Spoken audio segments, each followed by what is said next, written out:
सत्ताधारी आमदारांच्या तुलनेत विरोधक आमदारांची संख्या अगदीच कमी आहे आणि त्यामुळे अर्थसंकल्पीय अधिवेशनात सत्ताधारी पक्षाचे आमदार बोलूच देत नसल्याचा आरोप विरोधकांनी केलाय। इतकंच नाही तर आमदारांना विकास निधी देताना दुजाभाव केला जात असल्याचा आरोप देखील विरोधक आमदार करतायत। पाहूयात।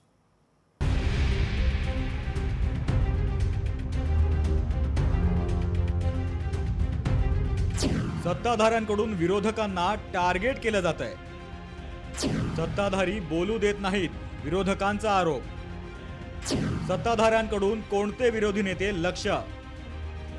विधानसभा निवडणुकीत महायुतीला भरघोस यश मिळालं, मात्र महाविकास आघाडीचे अत्यंत कमी आमदार निवडून आले।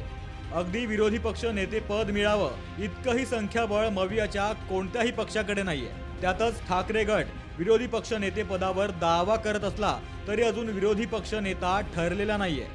त्या पार्श्वभूमीवर सध्या अर्थसंकल्पीय अधिवेशन सुरू आहे। याच अर्थसंकल्पीय अधिवेशनात महायुतीला मिळालेल्या भरघोस यशाचे पडसाद उमटत असल्याचा आरोप आता महाविकास आघाडीच्या आमदारांकडून केला जातोय। आमची आमदार संख्या कमी असल्यानेच आम्हाला विधानसभेत आणि विधान परिषदेत बोलू दिलं जात नसल्याचा आरोप विरोधकांनी केलाय। वेगवेगळ्या मुद्द्यावरून अर्थसंकल्पीय अधिवेशन गाजताना दिसतंय। सोलापूरकर आणि कोरटकर यांनी केलेल्या वादग्रस्त वक्तव्याचे पडसाद अधिवेशनात उमटले, तर तिथेच अबू आझमी यांनी औरंगजेबाचं उदात्तीकरण करणारं केलेलं वक्तव्य याचा समाचार सत्ताधारी आणि विरोधक या दोघांकडून घेण्यात आला। मात्र हे सगळे विषय चालू असताना विरोधक आमदार सत्ताधाऱ्यांना प्रश्न विचारायला उभे राहिल्यास संख्येने जास्त असलेले सत्ताधारी पक्षाचे आमदार विरोधी पक्षाच्या आमदारांना टार्गेट करून वैयक्तिक टीका टिप्पणी करत असल्याचा आरोप विरोधक करतायत। महाविकास आघाडीच्या ज्येष्ठ नेत्यांच्या बैठकीतही सत्ताधारी पक्षाकडून विरोधी पक्षाच्या आमदारांची कशी गळचिपी होते याचा पाढाच आमदारांनी ज्येष्ठ नेत्यांसमोर वाचून दाखवला। गेले काही वर्ष बघतोय आम्हाला निधीच मिळत नाही। आम्ही काही सावत्राईचे मूल्य आहोत की काय या सभागृहात आलेलो? हे सभागृह सगळ्यांना समान आहे। या सभागृहात सगळ्यांना समान वागणूक मिळाली पाहिजे।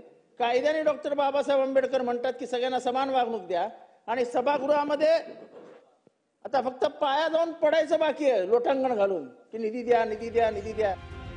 सत्ताधाऱ्यांच्या टार्गेटवरील आमदार विधानसभा आदित्य ठाकरे, भास्कर जाधव, जितेंद्र आव्हाड, नाना पटोले, विजय वडेट्टीवार। विधान परिषद अंबादास दानवे, अनिल परब, सतेज पाटील। सत्ताधारी आमदार विरोधकांना विधानसभा आणि विधान परिषदेत बोलूच दिलं जात नसल्याचा आरोप करतायत, पण विरोधक आमदारांना विकास कामांसाठी निधीही दिला जात नसल्याचा आरोप विरोधकांनी केलाय। अर्थसंकल्पीय अधिवेशन सुरू झाल्यापासूनच सत्ताधारी आणि विरोधक आमदार एकमेकांची उणीधुणी काढण्याच्या प्रयत्नात असल्याचं पाहायला मिळतंय। मात्र या सर्वात राज्यातील सामान्य जनतेची कामं मात्र दुर्लक्षिली जाऊ नयेत याची काळजी सत्ताधारी आणि विरोधक अशा दोन्ही बाजूंनी घेण्याची आता गरज आहे। उमेश करंजकर, लोकशाही मराठी, मुंबई। लोकशाही मराठी ऐका, पहा, जागरूक रहा।